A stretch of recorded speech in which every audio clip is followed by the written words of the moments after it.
Black revolutionaries, distillery owners, Italian fashion retailers, and Motown Grammy winners all share their best stories never before told in any other media outlets on Detroit is Different. Visit DetroitisDifferent.com or download the Detroit is Different app on Apple's App Store or Google's Play Store.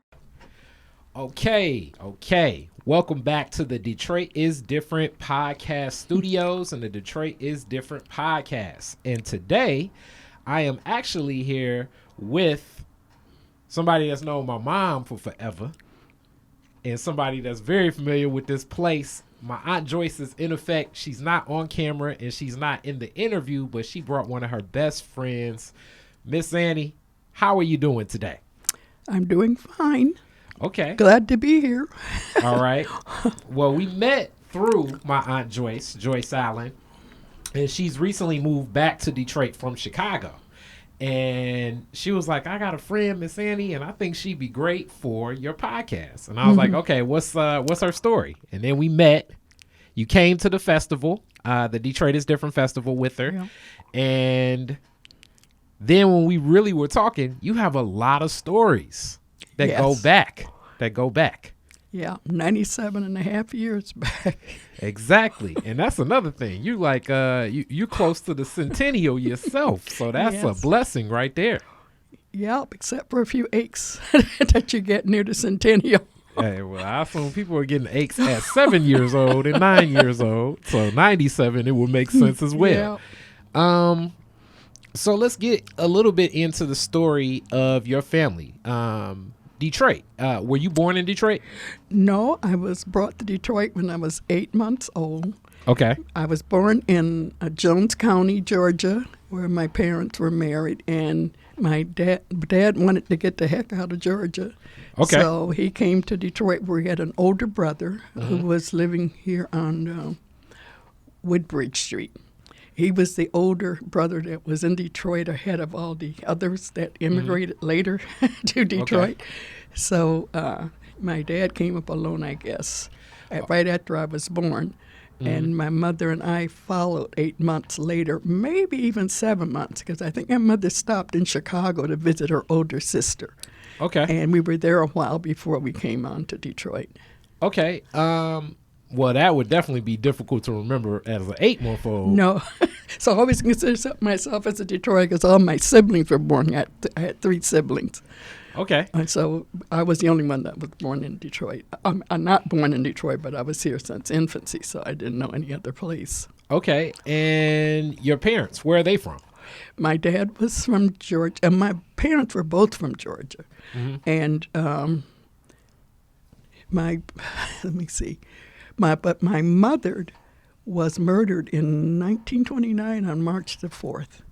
But she and my dad had been separated for about 6 months, and she wasn't returning, and that was kind of a sad time. But we were living with that same aunt and uncle who came to get us after my parents separated.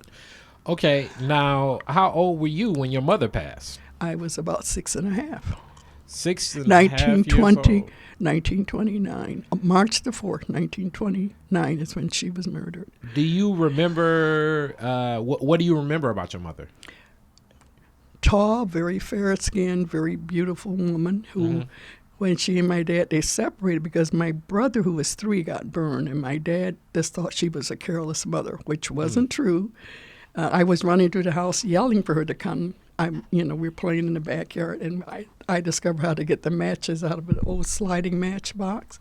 I see my first day in summer vacation. So I go in the backyard, and I'm going to bake some real pies, mud pies. I'm going to bake them. So I built a fire under this pocket to bake these pies. My middle sister, Alice, always liked to follow me or do me one better.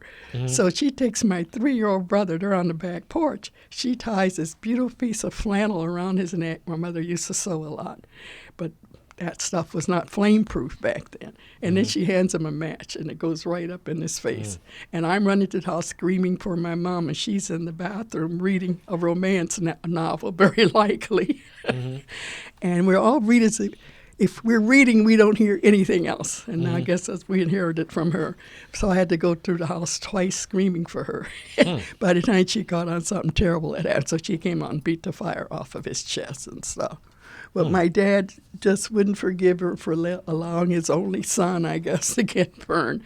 So I guess there have been some other problems in the marriage, too. She was a country girl that came to the city, and she had cousins there already on her side of the family who were, and one of them was very involved with the Purple Gang. So it was not a good place for her to go to stay with those cousins on that separation period. Okay, and we'll talk a little bit about that shortly. Yeah. As people may not know, the Purple Gang is the infamous mobsters from the city of Detroit. Right. A lot of the Jewish mobsters that had a hand in controlling a lot of the black entertainment, and then extorting some of the black businesses. A lot of that connected black people of that day and time to these Jewish, I guess, the crime syndicate of Detroit. And you can speak a little to that, and we'll get into that. But let's talk about your father. What was your father doing? My father had a 6th grade education. His older sister had been one of his teachers in Georgia. And I didn't hear until many years later that he thought his sister, being in control of his class, at one-room school thing that they had. And wait, one-room school. You got to explain that. What's a one-room school? I'm assuming that was a local school in the area where my father's sister, who was later to marry the probably richest black man in the area, because they had 1,013 acres, and that's a whole nother story on its behalf. Okay. But anyhow, his sister later married this guy, and then I guess maybe 3 or 4 of his daughters became the early black school teachers in the area. Okay. And the one-room school was just the style of schooling that was happening down in Georgia at the time for the black. 1920s. I was born in 1922, so it had been long before I was born. Okay, and when we talk about that area of Georgia, how far from Atlanta? How far from Augusta? Whereabouts? From Atlanta, I'm thinking about 70 miles, because I would always fly into Atlanta going down to visit, then during family reunions, and I would always rent a car there and drive from Atlanta straight into Macon, where the headquarters for the family reunion usually were. Okay. So do you still have a lot of family there in Georgia? Yes, we still have a lot of cousins. Many of them came up later during the Second World War. I had a whole set of cousins that moved, the ones that were the children of that richest black man in the area, eventually moved because their father died from pneumonia.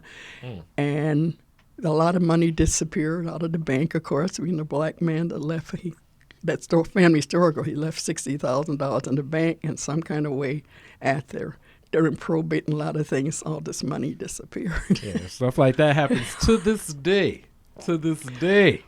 But my aunt had to go to court many times just to hold on to that big acre farm that was 1,013 acres. So when we look at just that transition with your father, 6th grade education, what type of work was he doing at the time? So he comes to work in the Ford $5 a day thing. Okay. Now, but which plant? Ford originally. So the Model T plant down the street? No, I can't be sure. I thought he worked at the Ruiz, but I remember going to where the Ford plant is in Highland Park. Yes. I remember going there for health care for children. I think Henry Ford at that time provided, all the care that children needed, the special diets, vitamin D medicine, I guess then was not in oil. They would give it to you in some kind of malt, a can. It was like malted in it. It was very pleasant tasting. It wasn't nasty as liver oil. Okay. But you were given that, and you got your shots there. It's on the building way down on halfway down Victor if you're heading toward the freeway. Okay, so that building's still there. I remember going there to get the shots because at age 5 we went to Georgia to visit my grandparents. That's the only time I remember seeing my grandparents until I was age 19.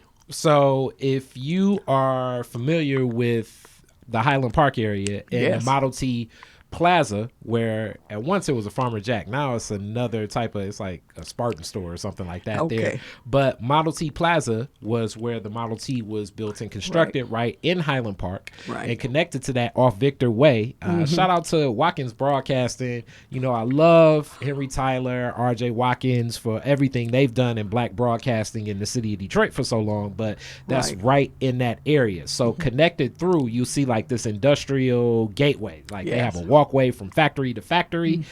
Similar to other things that we've seen throughout the city of Detroit, but you're speaking about this area, and I'm guessing that as a child of a Ford employee, you were able to go there and receive some medical care. Yes. As a kid. Yeah. Okay. And very few people remember that time. I had a coworker once. I said, "Do you remember if your parents worked at Ford?" He was maybe a little older than me, but he's died quite a while ago. He was the only person I knew to ever remember that there was a clinic there. Henry Ford had that clinic, and he built all those little houses around there too that people lived in. They were all look alike. The smaller ones were, for the factory workers. And then there was the middle class homes that are still there. That are what's that architectural period?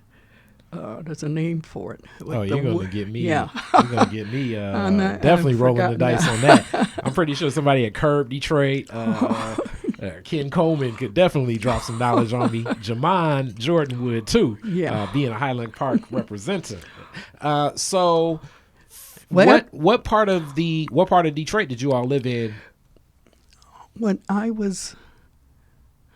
we were living down in a place called Black Bottom. When we left my uncle's house and when they took in the people who came, all his relatives that came in, they were so much older than my dad, so they were like my grandparents, and I was very, very bonded to my aunt. But she was much older, and so I was their baby. I didn't bring in a baby up. She was very happy to have a baby in the house. So I was always more bonded to her, I can say, and then my mother, really. I spent a lot of time with her. When we moved, they were living on Woodbridge now, and they're in that city directory. I had to research this to do family history. They were living on Woodbridge somewhere between the 3,000, 3,300 blocks, so it's not too far from Harbor Town, where I'm living near now. Okay. So it's like a return home. Okay. So and then we moved from there to Shane Street, about 2303. And I think the cousins lived next door, and they were living at 2307, something like that. Dad's brother and his wife, they were also older than us. We didn't have any cousins our age back then, but they were our babysitters and that kind of thing. Now, let me ask you this question about that. Yeah. It seems when you talk to most people from the city of Detroit, so many people in that great migration that are black that come to the city of Detroit have roots to either Georgia or Alabama. Right. And a lot of black people from Chicago seem to have roots to Arkansas or Mississippi. That's true. That was Why the do root. you think so many black folks from Georgia and Alabama made their way to Detroit? I think it's because of the train service. If you were in Mississippi, you had a more direct route to Chicago. If you were in Georgia, you had a more direct route straight. Well, where 75 is? It run? That's an old Indian trail that's been there long before any of us were here, and it runs straight through the battlegrounds of Civil War and everything. So.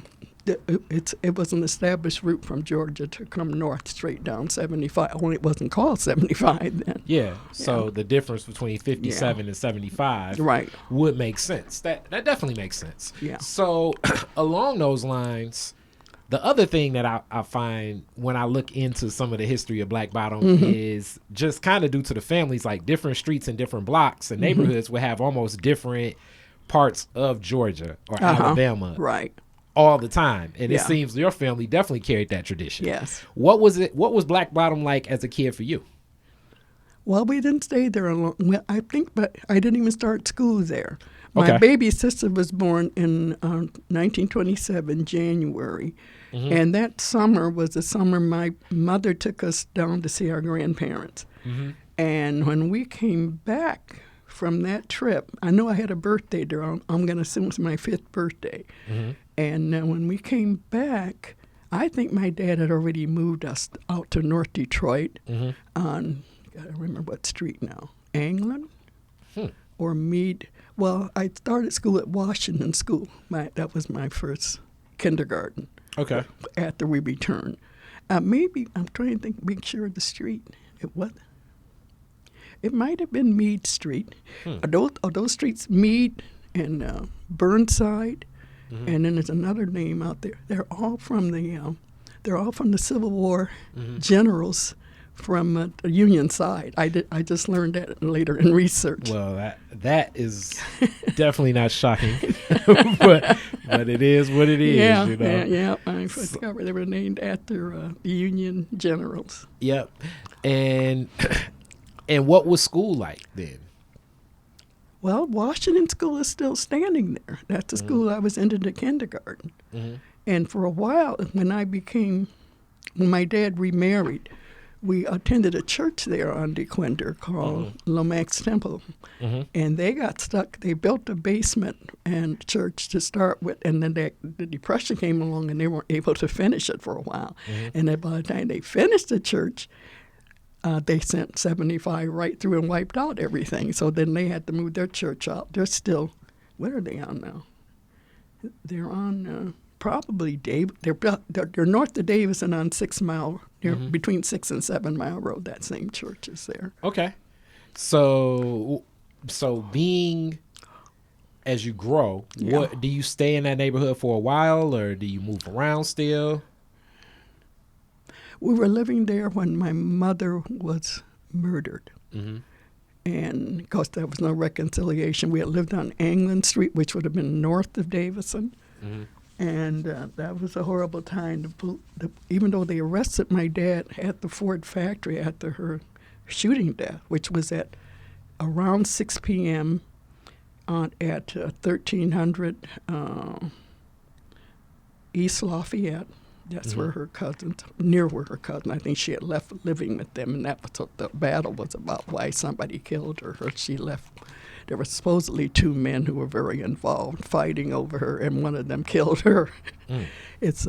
I just saw that newspaper article very recently. It made headlines in the paper, and maybe it wasn't on the front page, but it was on the next page. But I never knew that until I started doing research, and I started trying to find out what was the actual address. And it may have been 2100, something like that, East Jefferson, or 2113. That's the exact address. Okay. And I'm not sure that location is there. I think that's near that split that's underneath the DeQuinder split down there, somewhere in that area. Because there were trains that went through there. In fact, we used to catch a train there to go to Canada or to go to New York or any place. You could board in Detroit in that DeQuinder cut and go through Canada. That was the shortest route. Now, what was the circumstances of that connecting your mom to the Purple Gang and your uncles and everything? Her cousin was a pilot on a boat that went to Canada to pick up the liquor. It was that simple. So he was deep into the gang. And according to my cousin many years later, she said he would do anything for money, so you don't know what all he was doing. I've written this short family history. I'm not even so sure he wasn't moving white women down into Ohio, too. He was very involved in the Purple Gang. That sounds like human trafficking. Yeah, there you go. Yeah. And when I asked him many years later in 1972, because I knew he had some involvement, and because as far as I know, nobody was ever prosecuted. They had headlines in the paper for 2 or 3 days. And she had been warned the day before that she had to return to somebody's house or other. And apparently they waited for her to come out that evening into her backyard walking somewhere, and it just blew her away. She was shot 5 times. And just assumed later that it was only a lover's quarrel because she left from wherever her cousin was living. Now, when I interviewed him, in 1972, he came back because his brother-in-law died. That was my first time seeing him. And he just had to go see my dad. Felt like he had a confession to my dad or something.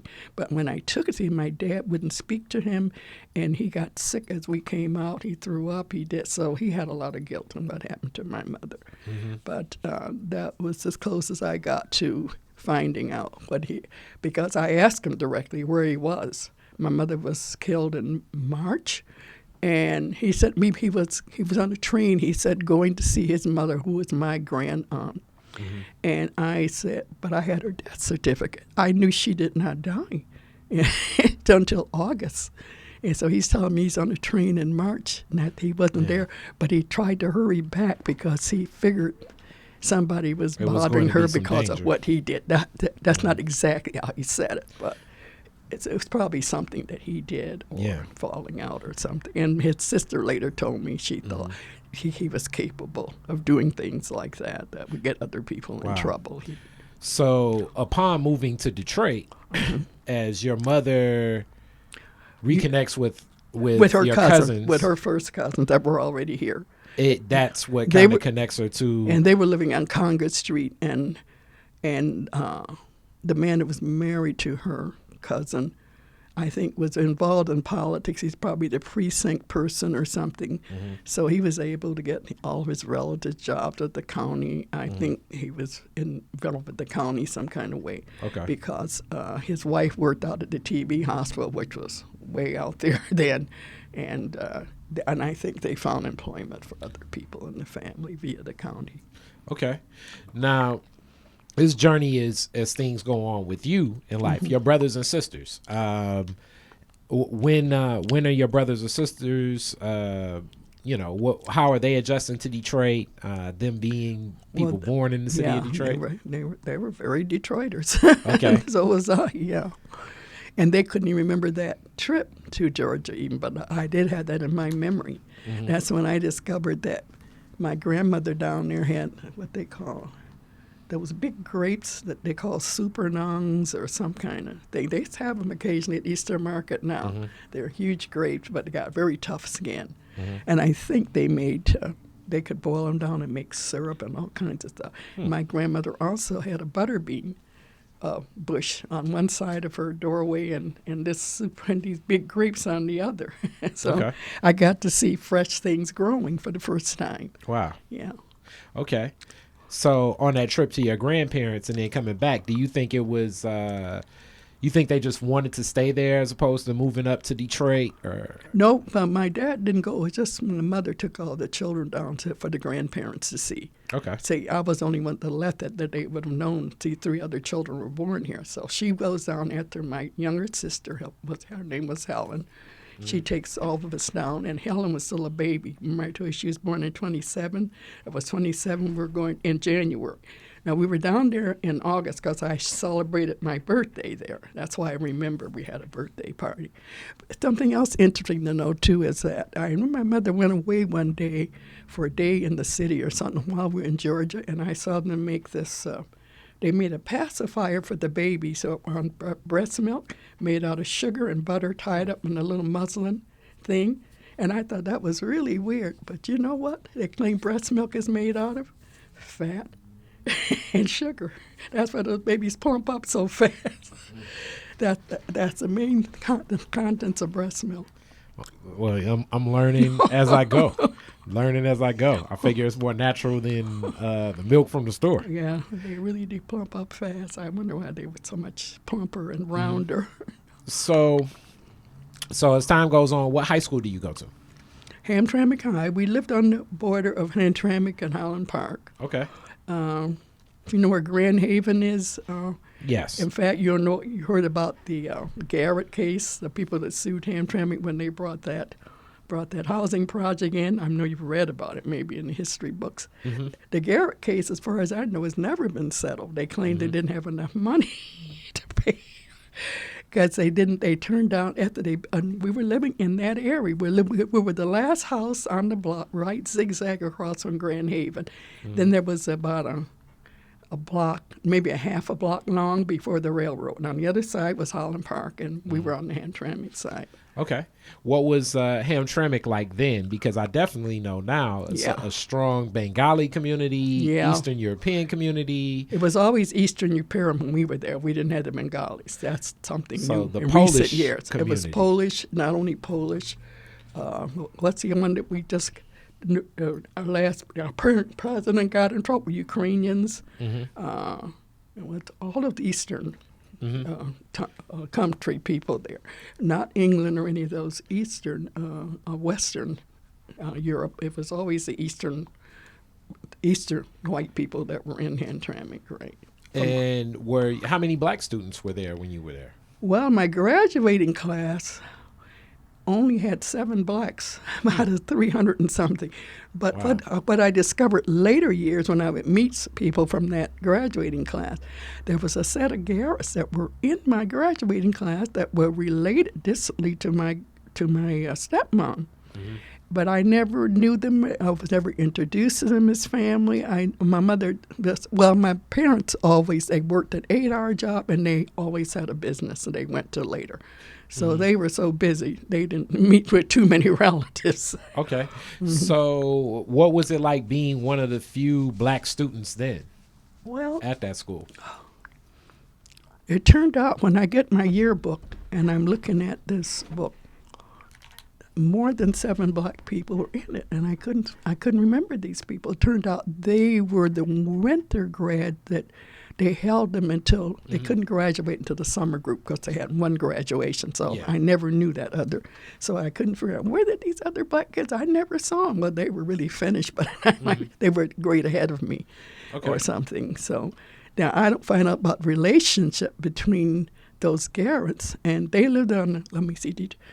There was a dividing line at at Joseph Campo. There was people a whole black group of people that lived over in what they called Ducktown. And the reasons for that, you wonder, how did they get that name, Ducktown? There was an area that was kind of a low area land that would fill up every spring with water, and the ducks would really fly in. That was the phenomenon over there on Yeaman Street on the other side of Joseph Campo. Right. But I just want to know just the dynamic for you. What was it like being a student then? Where, the teachers, how were they responding? How was your connection? How did you feel the education was? Oh, the education was excellent. And I think it was some kind of model system they used where we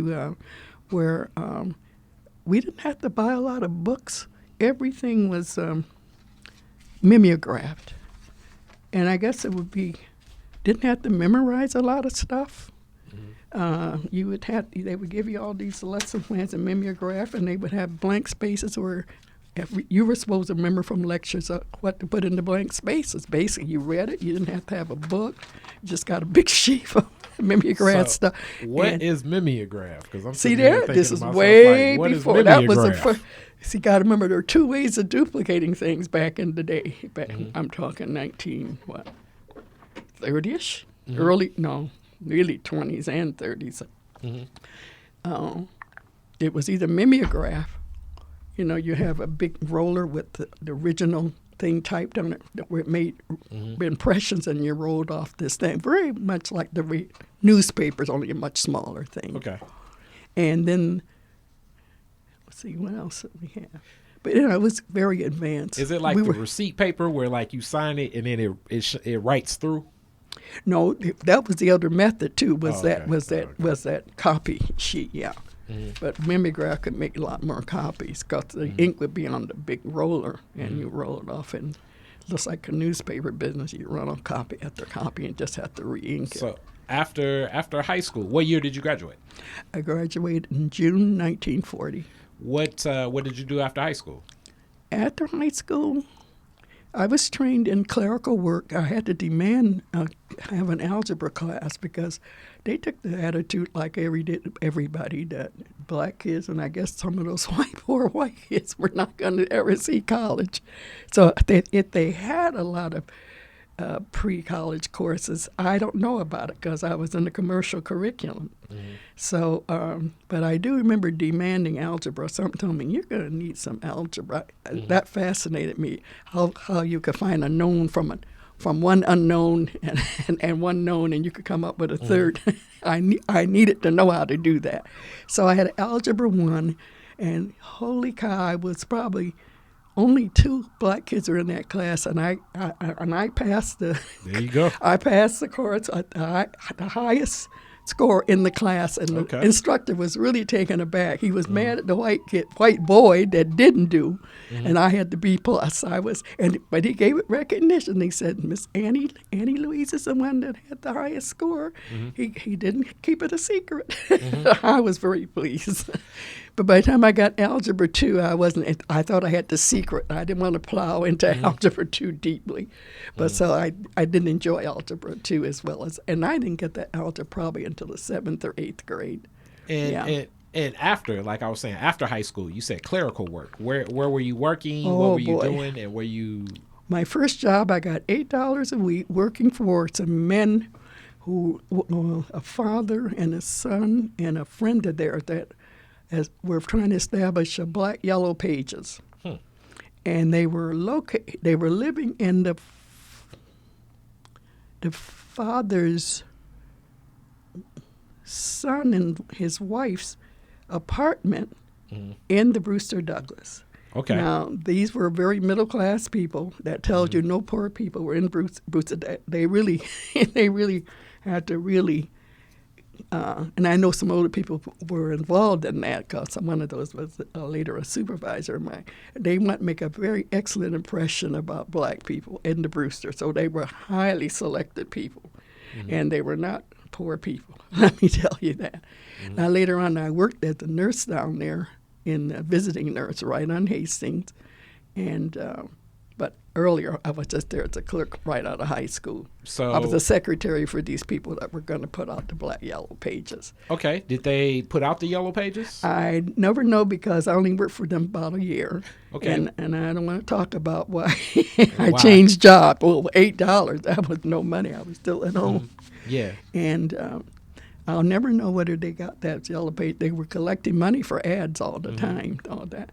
And they would take me down to Beacon Street to lunch occasionally. And what was on Beacon Street and down, in that Paradise Valley area, they had a Prophet, was it Prophet Jones or one of the big ministerial people that was famous in New York and in Detroit.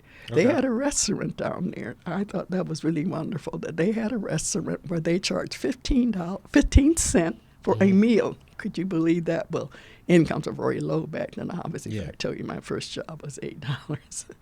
Then after that, I worked for lawyers. They were very famous. Some of the schools in Detroit are named after them. I can't think of their name right. What's that trade school that's near Receiving?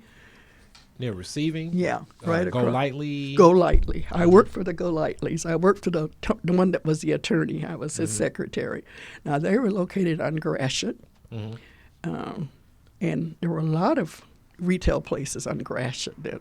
Okay. There were, when I remember the night we went to that place that you had, the whiskey place, very close to that area. They had furniture stores. They actually had a place where they really sold live chickens. They seemed to be right across from where I was working.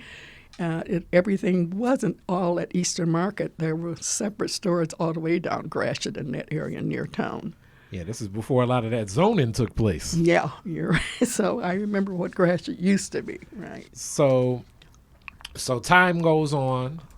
You talked about your father. Yeah. And the one with the 6th grade education. Owning businesses. What type of businesses did your father own? My father owned during the gotta remember we're into the years when liquor was illegal. There's a joke that went around in Hamtramck that anybody that had $5 could set up their own whiskey still and sell liquor. Okay. So we had a whiskey still in our attic. Okay. And we had a semi-fire, and there was a Gulf Oil Company that were across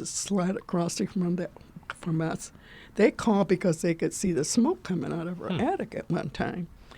And on really moist, very humid days, you could smell a bready kind of odor if you're walking down the street. So anybody could locate a whiskey still if they knew what to look for. Well, anyhow, when the fire started, it was related to that still that was in our attic. And my uncle, I don't know whether he threw some mash in the yard or something. They always had that mash left over. And so there was a raid on, the firemen came and then they tore down the still, whatever. They tore it apart. And then there was a complaint made. Like there was always somebody in the police department, I guess, people who were doing stuff that's not quite legal were paying graft probably too. So that department made them come back and put the still back together again. But it didn't get my uncle out of trouble. I think they did send him to jail. But it really wasn't his still. But he was my dad's baby brother, and he was partly our babysitters when my parents went to their business at night and all of that. So the business was selling the whiskey for your dad? They had a tavern. Always had a restaurant. Where at? They had a restaurant, always had a restaurant. But at night, I think there were things in the cups that weren't always legal. Juice. Yeah. I got you. Yeah, but during the day. Where was the tavern? On DeQuinder first, and then he moved on to Caniff. So in Hamtramck? Yeah, in Hamtramck. Okay. I was in school in Was it Hamtramck in from a the house? 5th grade on. Was it in a house or was it in a retail space? Retail Okay. space. And in fact, the second business, maybe it was the third, but the second business was a small brick place that he called a sports club, because part of the money he raised there, he supported, there were 2 or 3 very fast runners in Hamtramck High then. And so they raised a lot of money for those kids that were on the racing team, because they were young black men. Okay. So it was called a sportsman's club based on that. So your dad kind of stayed in the restaurant. Yeah, as well as working at Ford. And during the bad part of Depression, he was working. Joseph Campo in Hamtramck had a lot of auto dealerships.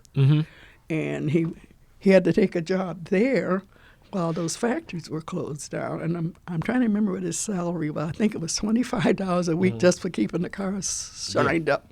And his wife at the time. And my your stepmom was did she working. Work with him? Or what No, was she doing? she worked at a hotel. There was an apartment hotel on the corner of Collingwood and 3rd. Okay, that's like down the street right here. There you go. Okay. And it was called, what was it called? Collingwood and 3rd. So Yeah. that technically It became I a would nursing call home it- probably when you were a child. It was still there. That building is still there. Yeah. Do you remember that they said, you have to go back. Remember in Chicago, they murdered these 7 people, lined these people up on the gangster in Chicago. The Saint, what was that? St. Valentine's. St. Valentine's Yeah, Day Massacre. right. Yeah. Well, there was another massacre in that hotel where my mother worked. And I never got I wasn't interested in history when I started family history. So I never got to ask her if she was working there when this happened. There was a murder of 3 men in that hotel, in that apartment hotel, as they call it. There were permanent residents, and there were also hotel parts, too. Yeah. So what was her? You said she was in business too. What was her business? Yeah, she worked. Where my dad, they were both They worked partners together. in their business. At Okay. night, they came home, they fed us, And then they got right back out. and we had to run get the all town. of our books out and start reading. And when we lived in Hamtramck, on the border of Holland Park, instead of going to Hamtramck, I'm not even sure Hamtramck had a public library. We would always go up to Thompson School right there on the corner of Caniff and what's up there, Oakland. There was a Thompson School. We went there for all of our library books, and we read a lot of books. So We'd go back 2 or 3 times a week and get 3 or 4 books a piece. let me ask you this, because it's almost like the open secret or whatever. Yeah, the okay. Russian bathhouse that's over there off Oakland now. Oh yeah, those Was that around then? No, not well. That could have been there then. I wasn't But aware. it may have been more. See, we moved to Westminster. We were living on Holbrook in Oakland, right behind the drugstore. The black drugstore owner. He had two drugstores, one on Holbrook in Oakland, and that was. We moved there. That house next to, right behind that, and the year I graduated from high school in 1940, we left Okay. Hamtramck. Okay. And then we had all these black businesses there on that corner. And it was just a wonderful place to be if you lived in Hamtramck, where you were a real minority. And then you get to the corner of Holbrook and Oakland. Oh, my goodness. And they had so many businesses. And that was just before the war started, of course, the Second World War, too. Do you remember the first, I guess, rebellion, or as people may say, riot in 43? Yes. I was working for the War Department out at Livernois and Fort. The War Department? Yeah. I don't even know what the War Department is. That's like a branch of the military? You know where Fort Wayne is? Yes. Fort Wayne was part of the War Department. In fact, they had been there historically. You know, they had those barracks and everything out there. Mm-hmm. Well, they would send the trains through there with all the munitions that were going to the East Coast. Yeah. So I worked in the apartment where a man was, the guy was responsible for checkers that would go and open, sample cards and make sure it matched the bill of lading, right? So they wouldn't get away with too much stuff. I was going to say, stuff didn't fall off the train. And the same time I was there working, they also brought prisoners of war there. After the Italian fiasco was over, there were Italian men of war there living in those barracks. So from Mussolini, it was prisoners of war. Prisoners of war, right. In 1942, 3, and 4, while I was working there. And they just kept them there till the end of the war, right. They were they had some other prison camps, I believe, in Texas, too. Mm-hmm. But as far as when I was working at Fort Wayne, they had mainly Italian prisoners. Interesting. Yeah. And were these Italian prisoners actually they were on the front grounds, or were they spies here, or were they did they actually come from Italy? Yeah, they came from Italy. They brought them from Europe and brought them in this country to stop that part of the Mussolini part of the Second World War. And at that point, do you know if they became citizens after, or did they? I have no idea what happened to them afterwards. You're not sure. Because I left the summer of 44. Mm-hmm. No, was it 44? Yeah, 44. And I went to nursing school in New York and Harlem. And that's an experience everybody should have if they're black. Okay. To live in Harlem for a short period. Harlem's changed a lot. But yeah, I know. But living in Harlem may be like living in San Francisco right now. That's true. They rebuilt it. But I got the joy of living in the brownstone and the whole thing. And then what year? I loved it. What year? The year I graduated from 1948, the end of 48. And I moved into a brownstone. So 48. That was like Harlem. I arrived in Harlem in 45, and the war was over 3 months later. Well, with Europe. Mm-hmm. When was June? Maybe 6 months later. In February, I went to school there, and in June, the war ended in Europe. And that was an experience living in New York during that Second World War, because there were U-boats out there on the eastern coast. Downtown was all blacked out. The lights had to be turned out. And even in the neighborhood, you were supposed to keep your curtains tight at night, so if there were spies around looking into. And I lived in a nursing school there. So, How long did you stay there? I went there in 45, and I left the end of 48. Okay. Came back to Detroit to 90 Westminster. Okay. So back in Detroit, with education as a nurse, where did you go? Well, I got cheated out of credit hours at Wayne State because all of our instructors at Harlem Hospital were taught by instructors from Columbia. Mm-hmm. But if you didn't go to Columbia immediately after getting out of nursing school and getting all of their credits there, when you got to Wayne State, they just halved your credits. I should have had 66 credit hours to enter Wayne, and they reduced it to 36, so they stole 30 credit hours. Wow, that's well, that was because of my not year and a half of school. My not that's right. So, but I was young, and I didn't you had mind. That year and a half. I was living right on the corner almost of Woodward. Woodward bus was out there. Okay. And then I was repeating classes, all those zoology classes that I got A's in when I was there after flunking one course, and I wrote a letter to my mother. And I was really upset.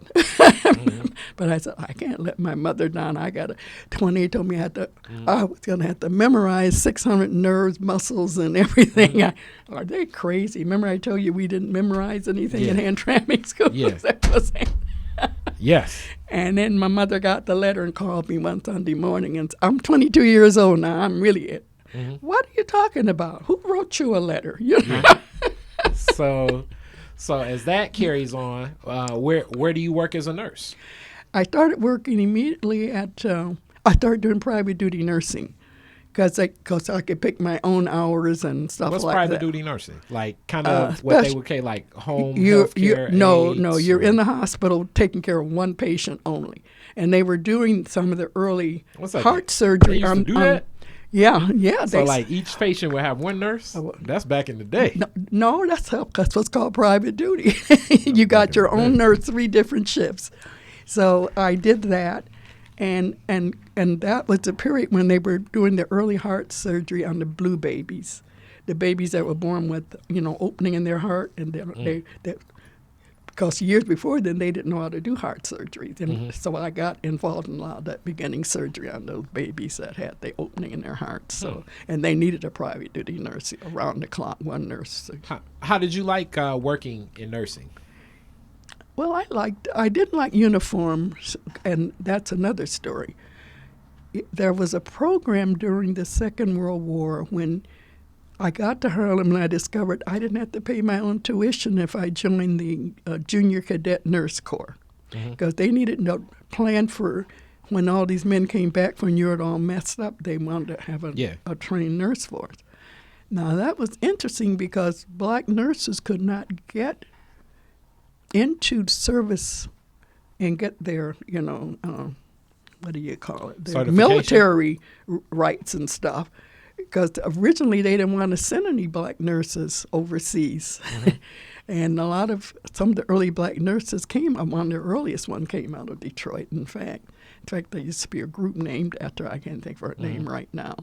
But, and she actually went to Australia and those places. And she used to always explain how the boat had to go zigzag to keep from being shot out, and all of that. And working with, but I worked at Sinai Hospital there on 5th Avenue was it 5th? Yeah, 5th and in Central Park, about 99th, I guess, in Central Park. So I enjoyed that. And then in the summer, they wanted me to work on the ward. They had a lot of that was a Jewish hospital, of course, and they had a lot of babies born with all kinds of things that we never saw in the black community, right? So that was an experience. And how long did you work as a nurse?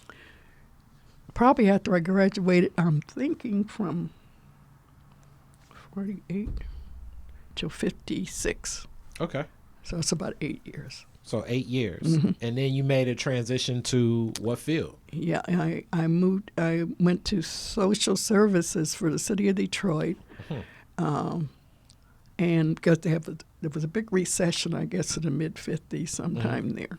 And I met a lot of people there. It belonged to another profession, but that was a quick job to get because they were looking for people to take care of those huge caseloads. So I met the guy who was this New York person, Max, what was his name? The one that did the Raisin in the Sun, the producer for that. He was Lloyd. Lloyd, was it Max Lloyd or Lloyd Max, whatever. I get his name. I know he was on the payroll there when I was there. Cornelius Pitts was there. A lot of the new lawyers were there. Yeah, we were all in that group. And then later on, people moved out into teaching if they wanted to do that. Or I was there. Since I already had a bachelor's degree when I was there, I got my bachelor's in 1954. And they were looking for a bachelor's degree person to put in the Family Protective Services Unit. And the city of Detroit paid for certain people at Wayne State. And so when they get a person on their staff that has that degree, they rush me right out of there to Wayne State into the social work program so I could get my master's. So I was paid 3/5 of my salary for the first year for going right into school. I worked for the city 1 year, and they had me go back to school. I got a lot of breaks. So the working in social work, and that's kind of how I know you made the introduction to my aunt. Okay. And you did that for a while. What were some of the families you were working with, and what were some of the challenges that you saw for some of the families in the 50s? Like, can you explain like the makeup of the families? Were they primarily black? Were they white? Were they Jewish? Were they younger mothers? They were white and black. And early on, we had a lot of families that came up during the Second World War, right. And I got involved with some of those families while I was visiting a nurse association, too. I worked there on Hastings. And do you think that now... housing was terrible. It was crowded. Then, that's before Detroit emptied out. Detroit, that was like almost experiencing the largest influx of residents in the city. Yeah. But do you think that some of those families with soldiers that served, right now they labeled it PTSD. At the time, I'm sure the theories for it were seen, but it wasn't even known like that. Yeah. I think one of the terms that often was used from when I talk to the guys from the Vietnam veterans that I've met, they say shell shock. Yeah. So that may have been one of the terms they used. Yeah, different terms. But and I was married to an ex-vet. Okay. Yeah. So they liked it. They were shook up, and they never stopped smoking, and they were. And my husband was very depressive. I don't know whether he had the depression before. He was what war did he serve? World War II. World War II. Right. And we were married either. When did you get married? 51. Okay. So before you graduated? I think 51. Before you graduated? No, wait a minute. No, I was home back. But before I graduated from Wayne State. Okay. But after I returned from New York, yes. I was here. So 51. And was he a Detroiter as well? Yeah. Okay. And what work did he do? He was a dry cleaner. When he came back from service aid training, they had all these different training jobs, in order to that the government paid for, And I'm always interested, just as a guy my age now, what was the courting process? How did he approach you? I'm always interested in that. That's interesting. Like, did he? Oh, I met him. I was working for the VNA. I forgot. There was during the period when there was a lot of TB in the area, and a guy my sister used to date that probably lived on Cameron Street or somewhere in the north end there. I can't remember exactly where it was. I go to see this ex-TB patient, a young man that I knew him because I knew he had dated my sister, Alice. And I go there, and he's visiting. That's his best buddy. He's visiting him, and he latches on to me like mad. He lives on the next street over. What's the next street over? Going south. So he sees you, and then he lived so close by. That was a big problem. He lived maybe 4 or 5 blocks away on what's the street going south of Westminster? Kenilworth. He lived at 624 Kenilworth. And I was in the 90 Westminster. I don't think you should have a boyfriend live that close to you in your neighborhood. Okay. So some lessons reign true of all eras. So when he found out where you live, he's got a girlfriend that lives on the north end where he loves. So every day at that point in time, he's almost. And then when I wanted to go, I had another guy I'd been engaged to in New York, who I didn't want to get married at that time. So he would show up every once in a while, and I would have to lie to my. He was so close by. I said to him, I will be out of town or something when this other guy coming in. I'm pretty sure he could have walked around the corner. And he comes up to my house and knocks on the door, and I'm looking at it. I said, now, why is he over here checking on me? I didn't like that at all. Yeah, that's that can be, for some, I did not answer the door. I did not answer the door, right. I bet you didn't. But I knew he was going to go back there. So he was just coming to see, hold on, I guess, from New York days. But So So in it, did you all have children? Yeah. Okay. We had 2 children. They're in that generation. What's it called? When the men returned from service, all those kids that were born. Baby boomers? Yeah, baby boomers. Okay. So my oldest is 67 now, and my younger one died at 53, about 10 years, well, a little more than 10 years ago. He was a lawyer. And it was very painful. He about was my baby son, right? And just this connection, and being in a family, what was that whole experience like as you were still working? And in this time, you're kind of taking the lead in social service at your position, being that you do have the degree, you have the education, and you're a black woman. Yeah. So I'm an early in the 50s. Yeah. Well, I didn't get promoted to the higher positions until 72 to 75. So it took a while. So I even with the credentials, I ended up being the district manager of so 3 or 4 district offices sooner or later in progression. So with the credentials, you still were not given the same access. Well, yeah, I was. I can't say I wasn't. Okay. I was very fortunate. I was in the right place at the right time. Okay. Yeah. The only thing I got cheated on was having to repeat those extra hours that I didn't get transferred from Columbia. Right. Okay.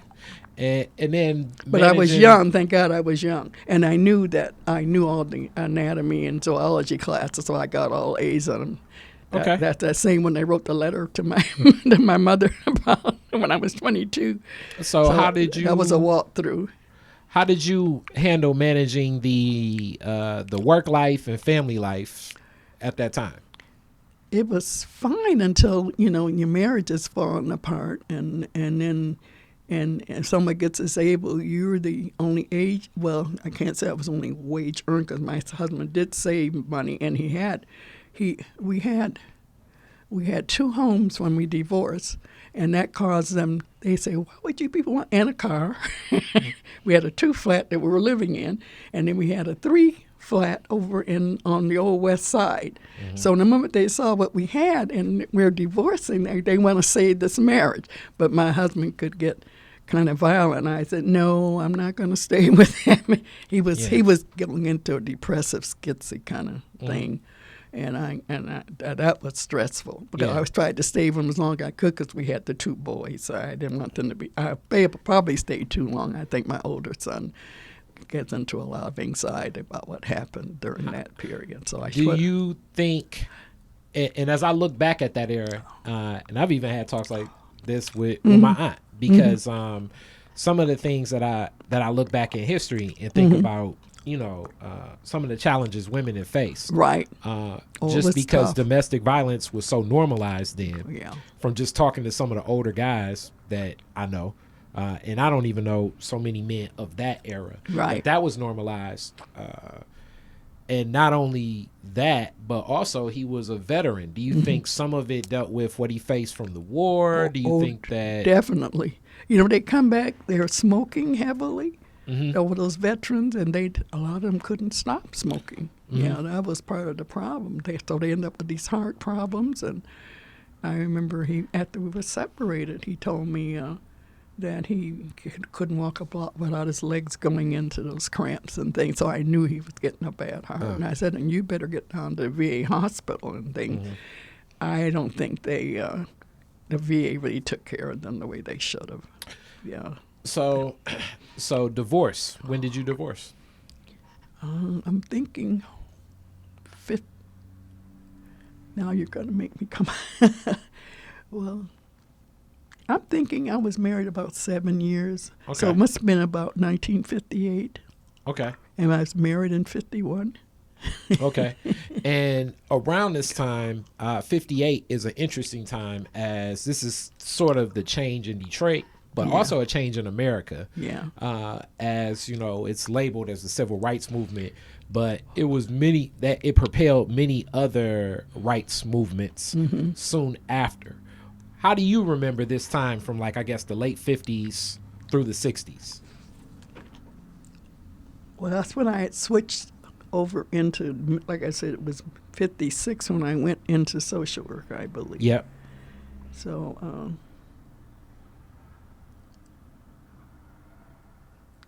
Well, there was some stress, but I had so many, I got my education paid for to get the master's degree. I couldn't complain, but I probably put strain on the marriage too, as men had less work maybe during that period. So, but I'm just saying more so, do you remember just that time through the 60s after your marriage? What was it like for you 60s. as you were, seeing Martin Luther King and Malcolm X and Rosa Parks and the news of a lot of this, all while being and in the city. And the anti-Vietnam things. Yeah, I was very active during it, and so I ended up with a red file. Yeah, I was very leftist.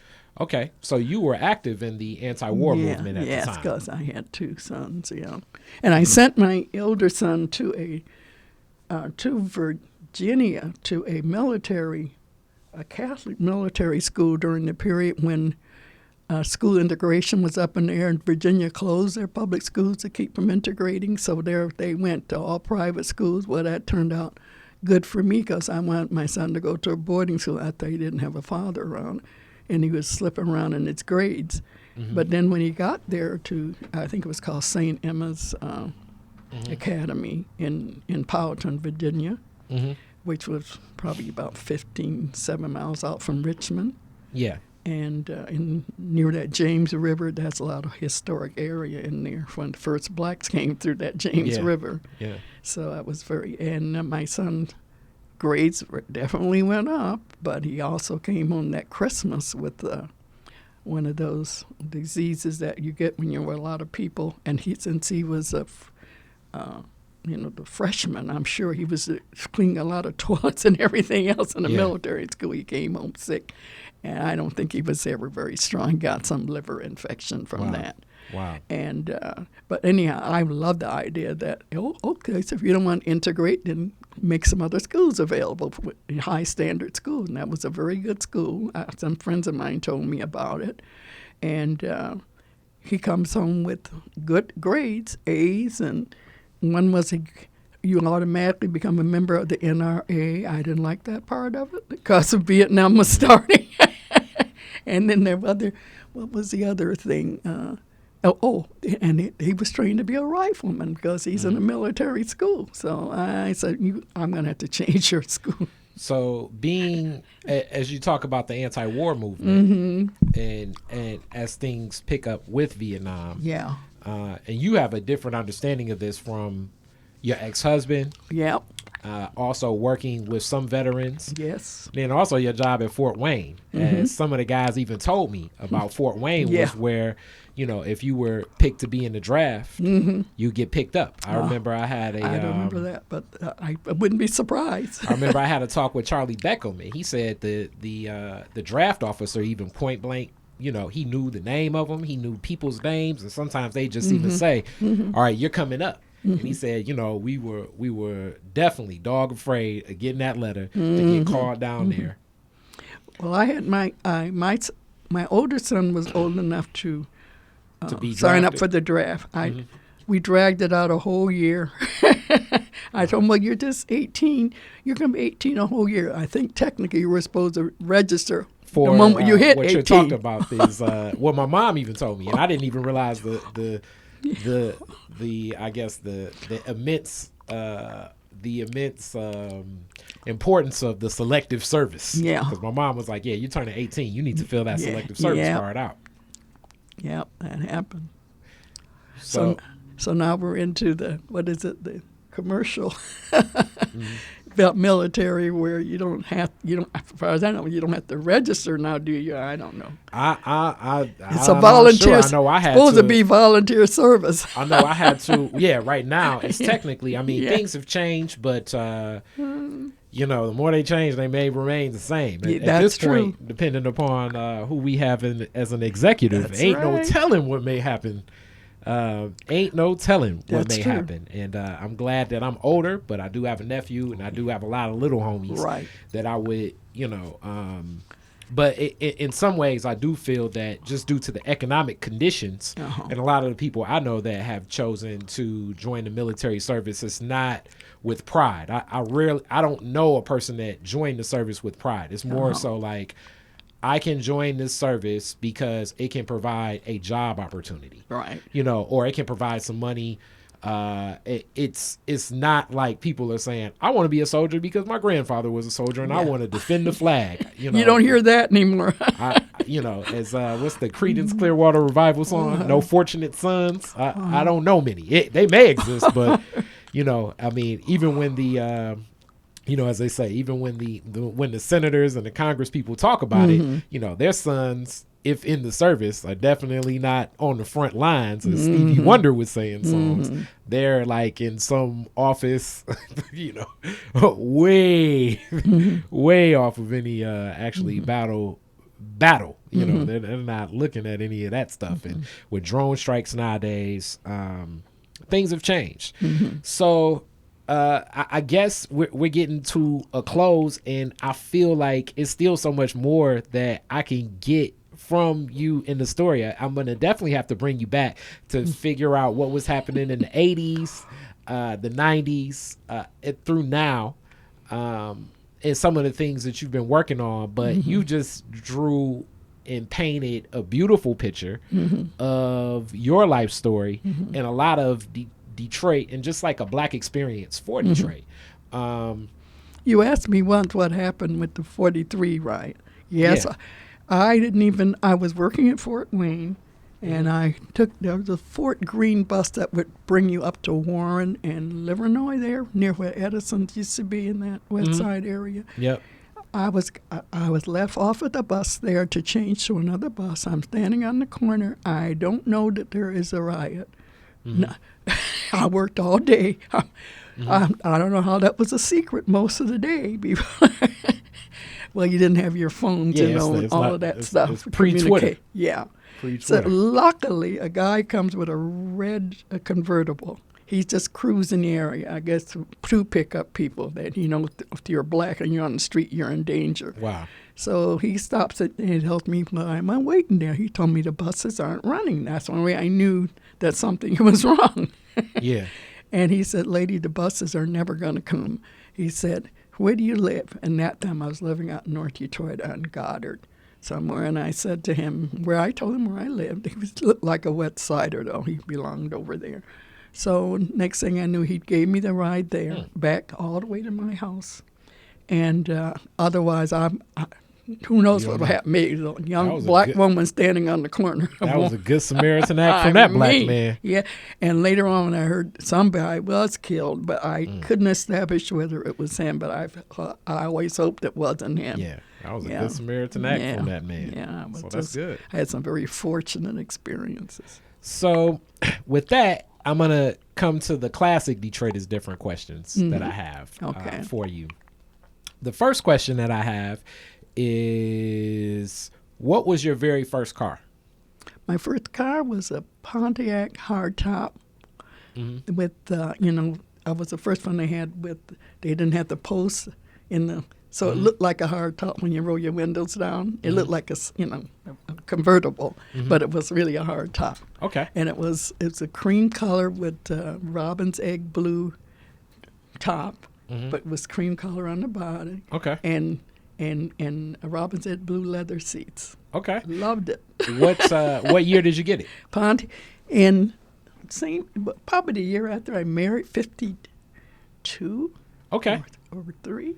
Okay. Do you remember? I always ask this question. Maybe 51. We probably got the same year we married, because it was a choice between getting a house in Highland Park for $1,200 down or something, and the savings we had these. I didn't really want to get the car because we were living near Woodward, and that's the best.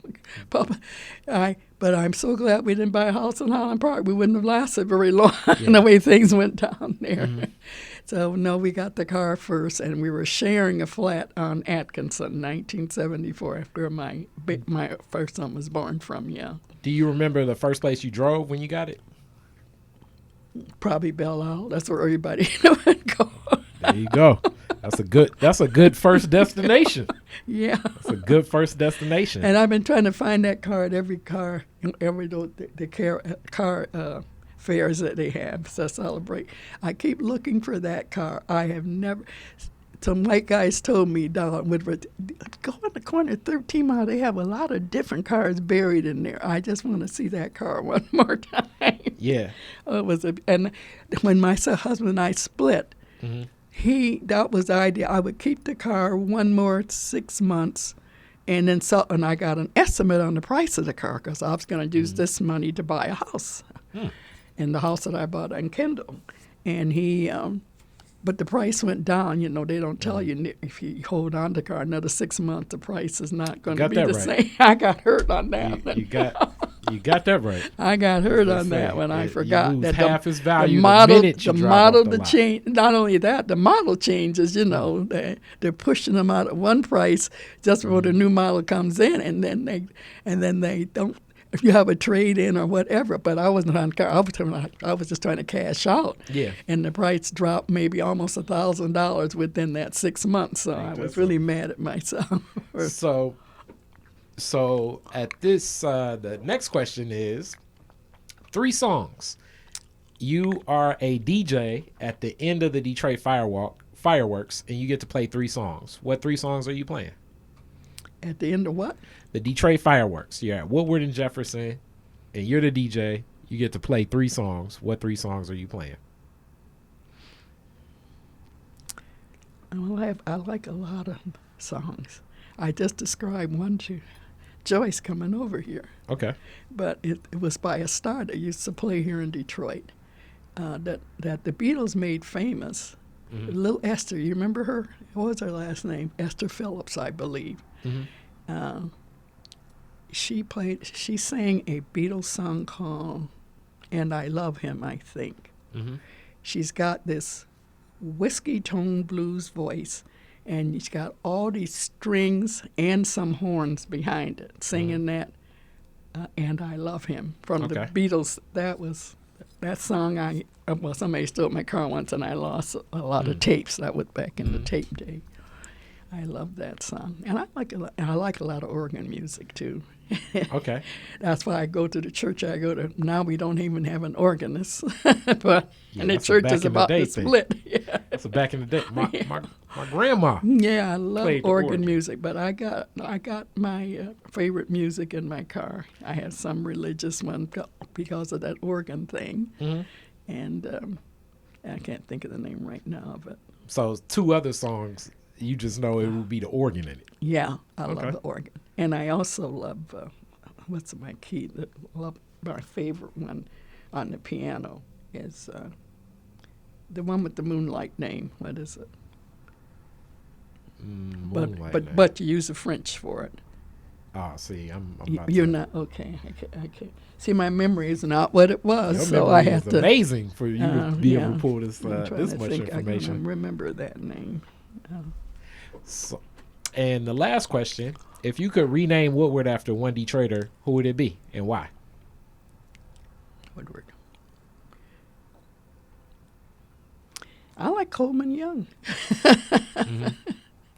Okay. That was our first black mayor, and I remember the communist hearings when he was the only one that fought back when he got to Washington, D.C., and he was just ahead of his time.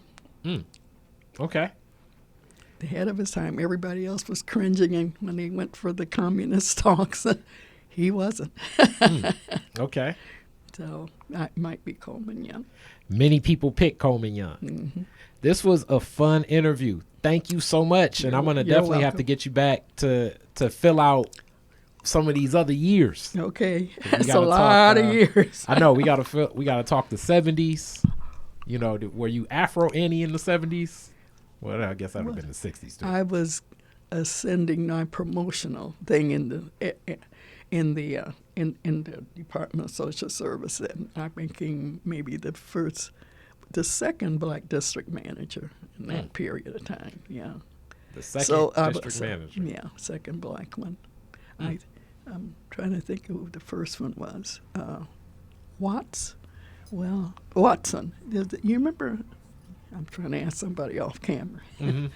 But she was the first one. She was in Highland Park, I believe. Okay. But I'm trying to think of her full name, and I can't. And I will ask people this question, and I ask you this question: do you run into any of the families that you were working with in social work? One of them especially, one that I didn't want to run. When I moved downtown, I was going over to the island. They had a senior center there in the casino building for lunch and exercise and things. Mm-hmm. So I'm in there one day, and who should march in but a woman? I used to have to go to court, and file on neglectful parents. And they never moved those kids fast enough, and maybe it's a good thing, though. They had more time, even if the parents were neglectful, because foster care is not a wonderful thing either. I'm there, and this woman, I had to file in the court as a worker to remove her 13. She had a 13-year-old who just ran away from her. She had 2 mixed-race children. She was a white woman. Mm-hmm. And the older girl ran away, so she learned how to get herself out of a bad situation. The mama just couldn't manage the home. It was a mess, and she loved cats. You ever seen a house overrun by cats? Mm-hmm. And the odor and everything else, and those kids were in there. The 11-year-old was still with her when I got the case. The 13-year-old was out. Somebody had told her about a shelter thing, and that's what brought it to the attention of the Department of Social Services.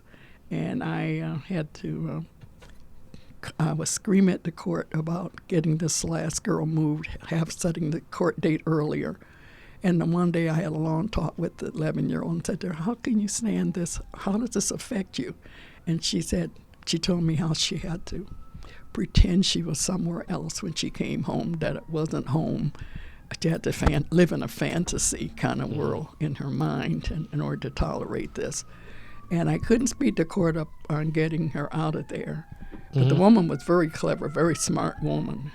She just couldn't manage 2 girls, and her hang-ups with being a collector of junk like I am, and her things were so completely out of kilter. But the animal thing, that all these cats were in there making all this unsafe place for them. Well, I never could get it rushed up in the courts, so that 13-year-old was able to handle that. How did she get that girl out of there? Some kind of way she went and took her sister out and ran away with her, and they got back into the system where she had been in foster. I think it was a group girls' home. So they would ordinarily not take an 11-year-old, but this older girl did.